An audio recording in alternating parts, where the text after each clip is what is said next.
Hi welcome back to my channel. ఈ రోజు కథ మిస్టర్ రావణ్ 29వ భాగాన్ని వినేద్దాం. అమ్మ అనుకుంటూ కింద పడిపోతుంది. అప్పుడే అక్కడికి ప్రసాద్ వచ్చి రీతు కింద పడడం చూసి పండుని కోపంగా చూస్తూ, ఎవరు నువ్వు, నా కూతుర్ని కొట్టావు అని కొట్టబోతాడు. ప్రసాద్ అని గట్టిగా అరుపు వినపడుతుంది. అందరూ వెనక్కి తిరిగి చూస్తారు. అక్కడ శుక్లా కోపంతో రగిలిపోతూ ఉంటాడు. ఆవేశంగా వచ్చి ప్రసాద్ని లాగిపెట్టి కొడతాడు. ఎంత ధైర్యం ఉంటే ఆ అబ్బాయి మీద చేయి లేపుతావు? నువ్వు నా ఇంట్లో ఉన్నది ఇందుకోసమేనా?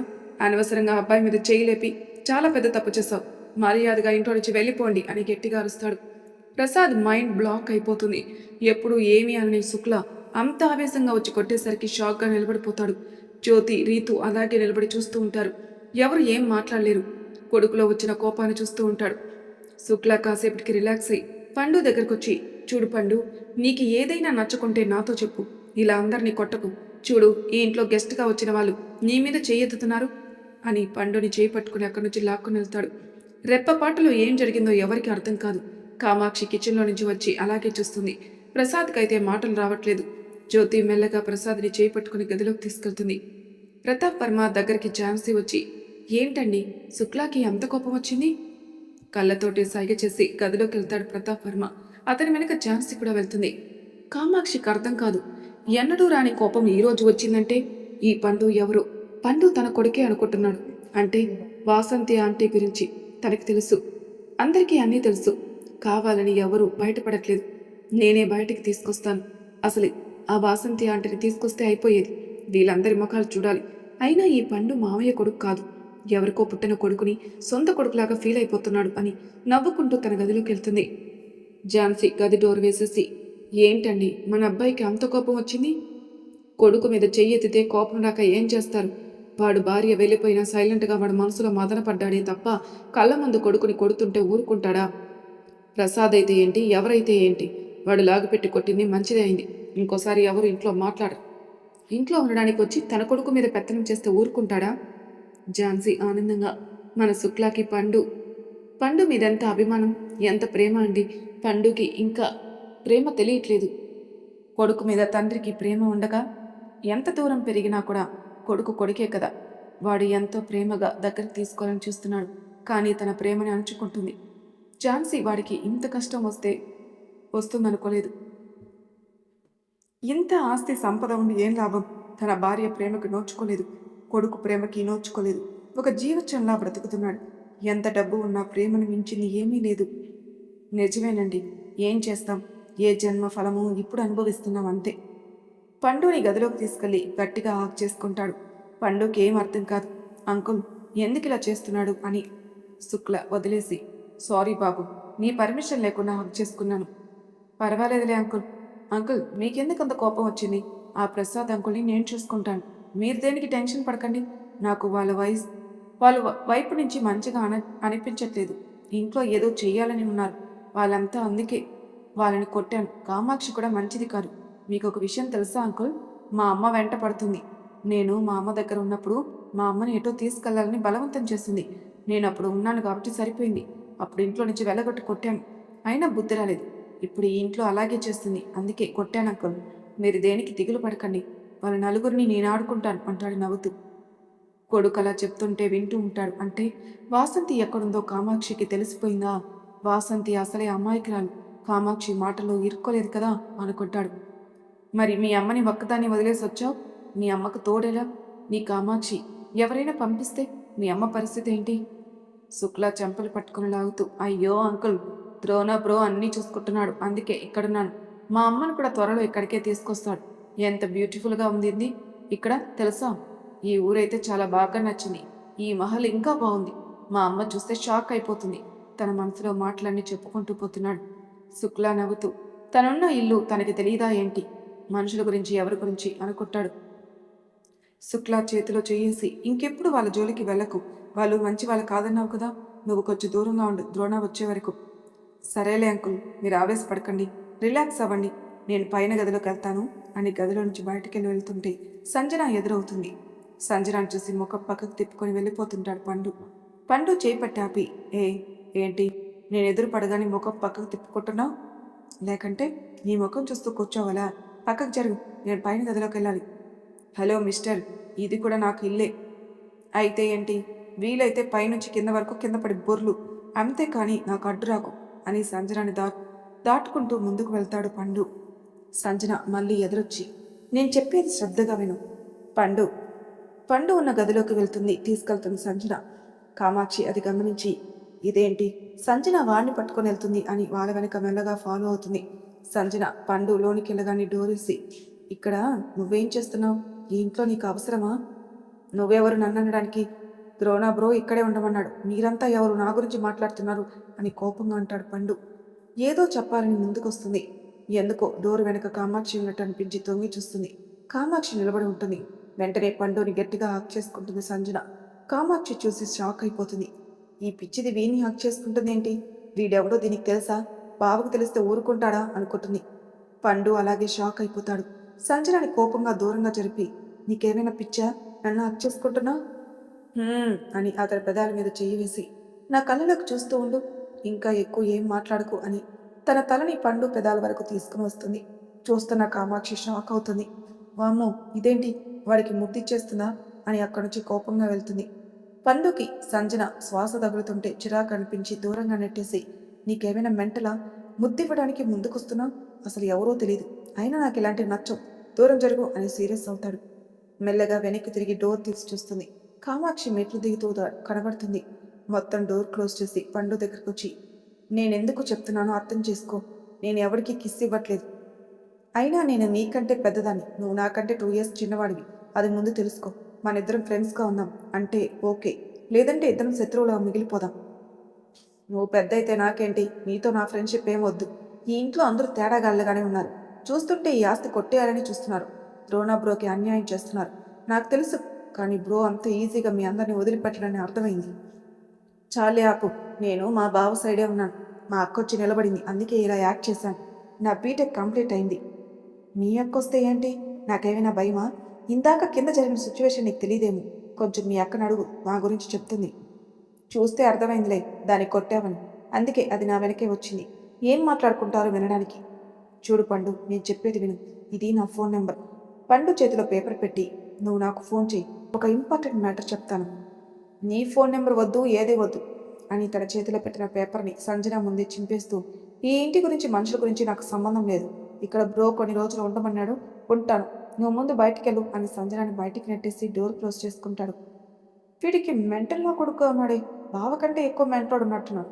అసలు సిచ్యువేషన్ చెప్దామన్నట్టే వినటట్లేదు అని కోపంగా అక్కడి నుంచి కిందికి దిగుతుంది. కామాక్షి సంజన కోసం ఎదురు చూస్తుంది. దిగుతున్న చెల్లిని చూసి చేపట్టి పక్కకు లాగి, ఏంటి వాడి గదిలోకి వెళ్ళి వాడిని హక్ చేసుకుని ముద్దిస్తున్నావు? అంత నచ్చాడా నీకు? సిగ్గుపడుతూ, అవునక్క, చాలా బాగున్నాడు కదా, బాగా నచ్చాడు. చీ ఆపు, వాడెవడో ఎవడికి పుట్టాడో కూడా తెలియదు, వాడిని నువ్వు లవ్ చేయడం ఏంటి? ఏంటక్క అలా అంటావు? ఎవడికి పుడితే ఏంటి, ఒక మనిషి కదా, మనసు పడడం తప్ప. నాకు నీలాగా ఆస్తి మీద అంతస్తు మీద కోరిక లేదు. మంచి మనసు ఉంటే చాలు. అందుకే తనని గదిలోకి తీసుకెళ్ళాను, నా ప్రేమ విషయం చెప్పడానికి. వాడిని ఎప్పుడు చూసావని, ఎప్పుడు లవ్లో పడ్డావని? ఇదే ప్రేమ గుడ్డిది అంటారు. ముందుగా చెప్తున్నాను, వాడికి దూరంగా ఉండు. వాళ్ళలో మాట్లాడుకుంటూ ఉంటే రీతు అక్కడికి వచ్చి కామాక్షితో, చూడక్క నన్ను ఎలా కొట్టాడో, వాణ్ణి మాత్రం అసలే వదిలిపెట్టను. నా చేయి చూడు ఎలా కమిలిపోయిందో అని చూపిస్తుంది. సంజన రీతుని చూసి, మరి నువ్వెందుకు వెళ్ళావు అతని దగ్గరికి? మా అమ్మని ఎలా పడితే అలా మాట్లాడితే ఊరుకుంటానా? హలో బేబీ, పండు కొట్టాడు. ద్రోణ బావ ఉంటే మాత్రం కాళ్ళు చేతులు ఎరగొడతాడు, అది గుర్తుపెట్టుకో అని చెప్పి అక్కడి నుంచి వెళ్ళిపోతుంది. రీతు భయంగా కామాక్షిని చూస్తుంది. అది అలాగే అంటదిలే, నువ్వు పట్టించుకోకు. ఏమో అక్క, ఇంట్లో అంతా వింత వింతగా అనిపిస్తుంది. నాన్నను కొట్టేసరికి టెన్షన్ అయిపోయింది. అందుకే మీ నాన్నకు చెప్పు, తొందరపడద్దని. ఈ విషయం మా బావకు తెలిస్తే మీ నాన్నని ఇక్కడే సమాధి చేస్తాడు అని చెప్పి లోపలికి వెళ్తుంది కామాక్షి. గదిలోకి వెళ్ళిన ప్రసాద్ తల పట్టుకొని కూర్చుంటాడు. జ్యోతి భయపడుతూనే పక్కన కూర్చుని, ఎందుకంటే ఆ పిల్లోడి మీద మీరు చెయ్యెత్తారు? మరి నా కళ్ళ ముందు కూతురు మీద చేయి చేసుకున్నాడు, నేను చెయ్యెత్తుకుంటే ఊరుకోవాలా? అయినా ఇదంతా మీ వల్లే అంటూ జ్యోతిని మంచం మీద నుంచి కిందికి తోసేసి, మీకు చెప్తున్నాను, వాళ్ళు ఎవరి విషయాలకి మీరు వెళ్ళొద్దని, అయినా వినకుండా మాట్లాడుతున్నారు. మీరు సైలెంట్గా ఉంటే ఈ సిచ్యువేషన్ జరిగేదే కాదు. శుక్ల నా మీద చేయి చేస్తే వాడు కాదు. ఎంత అవమానమో తెలుసా? నా ముఖం రేపు ఎలా చూపించుకోవాలి? నేను ఎన్ని భరించి ఇంట్లో ఉంటున్నాను, నీ తల్లి బిడ్డలకు అర్థం కాదు అని కోపంగా అరుస్తూ అటే కూర్చుంటాడు. జ్యోతి భయంగా, నేనేమీ అనలేదండి, ఎందుకు అమ్మాయిని కొట్టావన్నానంతే. ఆ అబ్బాయి అలా మాట్లాడాడు. అప్పుడే రీతు వచ్చింది. ఈ మాట ఎలా అవుతుంది? తప్పని చెప్పడం కూడా తప్పే. నేను వచ్చిన పనేంటి? మీరు చేసేదేంటి? మీకు ఈ జన్మకు అర్థం కాదు అని గదిలో నుంచి బయటకొచ్చి ఇంట్లో నుంచి తోటలోకి వెళ్తాడు. జ్యోతి భయంగా రీతు దగ్గరకొచ్చి, ఇక్కడేం చేస్తున్నావే? రా, మీ నాన్న కోపంగా బయటికెళ్ళాడు అని గదిలోకి లాక్కెళ్తుంది. కొడుకుతో మాట్లాడినందుకు శుక్లాకి మనసు హాయిగా అనిపిస్తుంది. రేపు ఎలాగైనా వాడిని పొలం దగ్గర తీసుకుపోవాలనుకుంటూ అలాగే పడుకుంటాడు. ఉదయాన్నే పండు కిందికొచ్చి కూర్చొని కాఫీ అరుస్తున్నాడు. లీలా వచ్చి కాఫీ తెచ్చిస్తుంది. కాఫీ తాగుతూ, థ్యాంక్స్ ఆంటీ, చాలా బాగుంది మీ కాఫీ. అయ్యో బాబు, నాకెందుకు థ్యాంక్స్ చెప్తున్నావు? నేను ఇంట్లో వంట మనిషిగా చేస్తున్నాను. వంట మనిషి అంటే మీరు మనుషులు కారా? ఒక అమ్మ కదా. మా అమ్మ కూడా వంటలు చేస్తుంది. అలా అని చెప్పి నాకు అమ్మ కాదా? మిమ్మల్ని చూస్తుంటే మా మమ్మీలాగే అనిపిస్తుంది. శుక్లా గదిలో నుంచి వచ్చి ఆ మాట వింటాడు. వాసంతి వంటలు చేస్తూ బ్రతుకుతుందా? తను బ్రతుకుతూ తన కొడుకును పెంచిందా అని బాధగా పండు దగ్గరకొచ్చి పండును చూస్తూ గుడ్ మార్నింగ్ అని చెప్తాడు. పండు చూసి, hi uncle, very good morning. ఏంటి ఇంత ఎర్లీగా లేచారు? ఇంత ఎర్లీగానా? టైం చూసుకున్నావా? 8 అవుతుంది. నేను 4కే లేచి పొలానికి వెళ్తాను. నువ్వు నాతో పాటు ఈరోజు రావాల్సింది. వస్తాను. ఎందుకు రాను అంకుల్ అని కాఫీ తాగేసి శుక్లతో పాటు పొలానికి వెళ్తాడు. ప్రసాద్ మాత్రం గదిలో నుంచి బయటికి రాడు. ఎక్కడ శుక్ల ఎదురు పడతాడో అని. కామాక్షి మెల్లగా లేచి బయటకు వస్తుంది. అక్కడే ఉన్న ఒక పని అమ్మాయి వచ్చి, మీరు లేటుగా లేచారు. ఈ విషయం నేను ద్రోణ సరికి చెప్తాను. కిచెన్లో వంట లీలా అంటేనే చేస్తుంది. కామాక్షి పిచ్చ కోపం వచ్చి ఆ పని అమ్మాయిని కొడుతుంది. నువ్వెవరివే నాకు చెప్పడానికి? పని మనిషిలాగే ఉండు అంటుంది. మేడం, మీరు కొట్టినా సరే మిమ్మల్ని కనిపెట్టుకుని ఉండమని ద్రోణ సార్ నన్ను పెట్టారు. ఈ విషయాలన్నీ నేను ద్రోణ సార్కి చెప్తాను. ఆ తర్వాత మీ ఇష్టం అని చెప్పి అక్కడి నుంచి వెళ్ళిపోతుంది. ఝాన్సీ వచ్చి, నీకేమైనా పిచ్చి పట్టిందా? ద్రోణ ఆ అమ్మాయిని పెట్టాడు. నువ్వు ఏమేం పనులు చేస్తున్నావో చూడమని. నువ్వు ఏది చేయకపోయినా వెంటనే ద్రోణకు చెప్పేస్తుంది. నువ్వు ఆ అమ్మాయిని కొట్టావు. ఆ తర్వాత నీ ఇష్టం. కామాక్షి కోపంగా కిచెన్లోకి వెళ్తుంది. అప్పటికే లీలా టిఫిన్ అంతా కంప్లీట్ చేస్తుంది. లీలాని కోపంగా తిడుతూ, ఇంత తొందరగా వంట చేయాలా? ఇంత ఉదయాన్నే ఎందుకు లేచి కిచెన్లోకి వచ్చావు? నీ వల్ల నాకు తిట్లు పడేటట్టున్నాయి. చూడన్నమ్మా, మీరు లేటుగా లేస్తారేమో కానీ నేను లేటుగా లేస్తే నడవదు. పెద్దయ్య గారు ఉదయాన్నే లేస్తారు. నేను కాఫీ పెట్టివ్వాలి. నాకు ఇంట్లోకి వచ్చినప్పటి నుంచి అలవాటు. వంట పని కాదు, అన్ని పనులు చేయాలి అని చెప్పేసి వెళ్ళిపోతుంది లీలా. ఇప్పుడు ద్రోణ, దర్శిని ఏం చేస్తున్నారు చూద్దాం. కార్లో వెళ్తుంటే సైలెంట్గా కూర్చొని ఉంటుంది దర్శిని. ద్రోణ చేసి సైలెంట్గా ఉంటూ ఫోన్ చూసుకుంటూ ఉంటాడు. కారు సిటీలోకి వచ్చి తన ఫ్లాట్ దగ్గర ఆగుతుంది. ద్రోణ కార్ దిగి దర్శిని దిగమని సైగ చేస్తాడు. దర్శిని కారు దిగి ద్రోణతో పాటు ఫ్లాట్కి వెళ్తుంది. ఫ్లాట్ డోర్ కొట్టగానే వాసంతి వచ్చి డోర్ తీస్తుంది.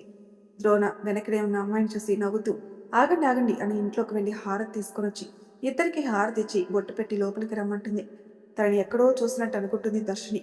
వాసంతి దగ్గరికి వెళ్ళి కాళ్ళకి దండం పెడుతుంది. ద్రోణ కూడా తన తల్లికి దండం పెట్టి వాళ్ళ అమ్మని హక్ చేసుకుంటాడు.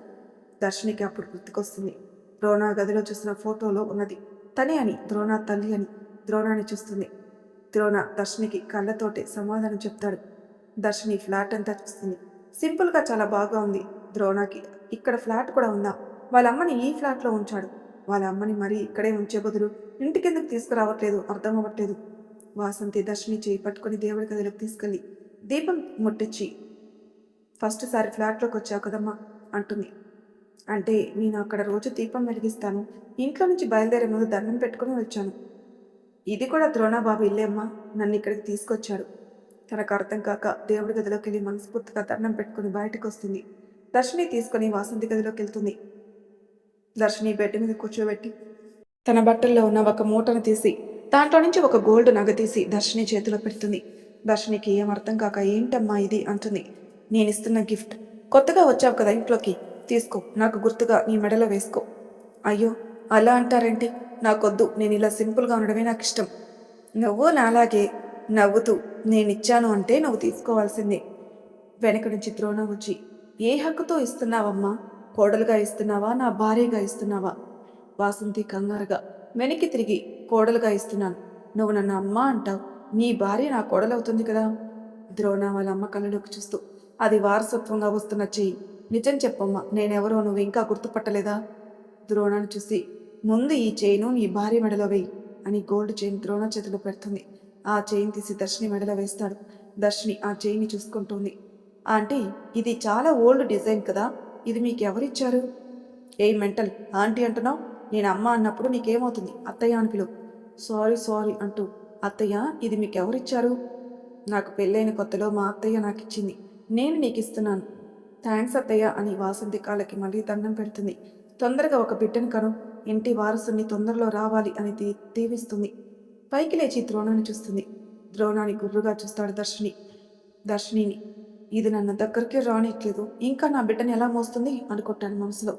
వాసంతి కూడా దర్శిని పక్కన కూర్చుని దర్శిని గురించి తెలుసుకోవాలనుకుంటుంది. ద్రోణ వాళ్ళమ్మ వల్ల తలపెట్టి అలాగే పడుకుంటాడు. ద్రోణ తలని ముడుతూ, ద్రోణ, నువ్వు ఈ అమ్మాయిని చాలా జాగ్రత్తగా చూసుకోవాలి. చూడు ఎంత అమాయకంగా ఉందో. తలెత్తి దర్శినిని చూస్తూ, అమ్మా, నీకు అలా అనిపిస్తుంది కానీ చాలా డేంజర్. నన్ను ఇలా విసిగిస్తుందో తెలుసా? దర్శిని గుర్రుగా చూస్తుంది ద్రోణాని.